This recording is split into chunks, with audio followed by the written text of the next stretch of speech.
रूस के ऊपर पश्चिमी देशों के आर्थिक प्रतिबंधों की वजह से रूसी कारोबार पर भारतीय ऑयल कंपनियों की डिविडेंड इनकम रूस में ही फंसी हुई है और अब तक ये फंसी हुई इनकम लगभग 1.4 अरब डॉलर की हो चुकी है। रूस की तेल कंपनियों के साथ भारत की कंपनियों के करार हैं और उन करार के तहत रूस में कारोबार पर भारतीय कंपनियों को डिविडेंड कमाई होती है, लेकिन ये पेमेंट उन्हें रूबल में मिलती है और रूबल पर आर्थिक प्रतिबंधों की वजह से भारतीय कंपनियां इस पेमेंट का इस्तेमाल नहीं कर पा रही हैं। सर, समझाइए थोड़ा सा कि ये पूरा मामला क्या है और किन कंपनियों के डिविडेंड फंसे पड़े हैं।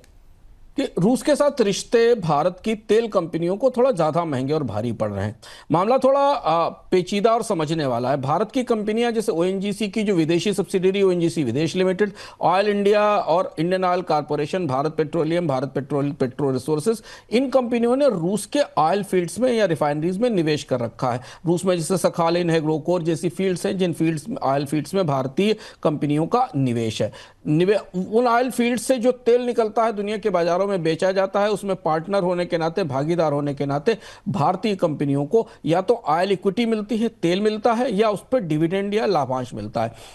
ओवीएल जिसको कि ओएनजीसी विदेश कहा जाता है, ये करीब करीब 20% की हिस्सेदारी रखती है सखालिन 1 प्रोजेक्ट में और 26% की हिस्सेदारी है वांकोर के प्रोजेक्ट में। अब प्रतिबंध लगने के बाद रूस का आर्थिक ढांचा चरमरा गया है।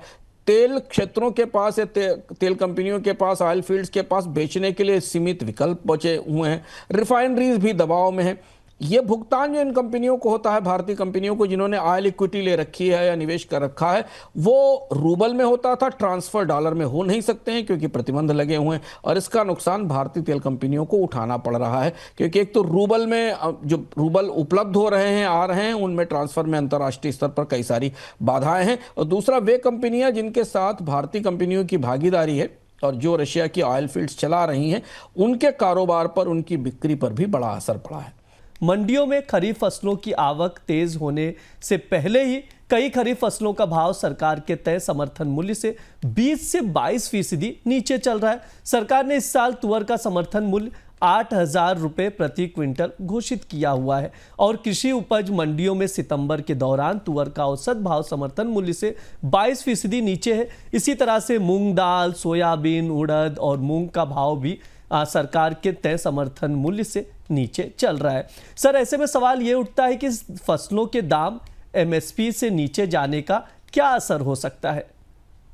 ये इस साल का एक चुनौतीपूर्ण फिनोमेना है सरकार के लिए। अगर आप उपभोक्ताओं की दृष्टि से देखें या महंगाई की दृष्टि से देखें तो ये अच्छा है, लेकिन किसानों की आय के लिए ये अच्छा नहीं। और जब भी कभी एमएसपी के साइकिल में फसलों की कीमत बाजार में समर्थन मूल्य से नीचे जाती है तो किसानों के लिए अपने उत्पाद बेचने में, उपज बेचने में दिक्कत होती और अगले साल के लिए परिस्थितियां थोड़ी हतोत्साहित करने वाली होती हैं। उपभोक्ताओं के लिए महंगाई कम रहने की संभावना है। सरकार के लिए बड़ी चुनौती यह है कि दलहन, तिलहन और अब कपास के आंकड़े जो बाजार में मिल रहे हैं वो करीब करीब 500 रुपये से लेकर 1,000 रुपये क्विंटल नीचे तक, जो अनगिल्ड कॉटन है, जो कि जिसको नरमा कहते हैं, नरमा कपास कहते हैं, वो कपास बाजार में एमएसपी से नीचे बिक रहा है। सरकार को दलहन और तिलहन की खरीद करनी पड़ेगी, जो कि व्यवस्था है, क्योंकि इससे पहले भी ऐसा होता रहा है कि जब बाजार में समर्थन मूल्य से नीचे कीमतों से नीचे कोई उपज पहुंच जाती है तो सरकार को खरीद करनी होती है। दलहन और तिलहन की भी खरीद होगी, कपास की भी खरीद होने की संभावना है कॉटन कॉर्पोरेशन की तरफ से।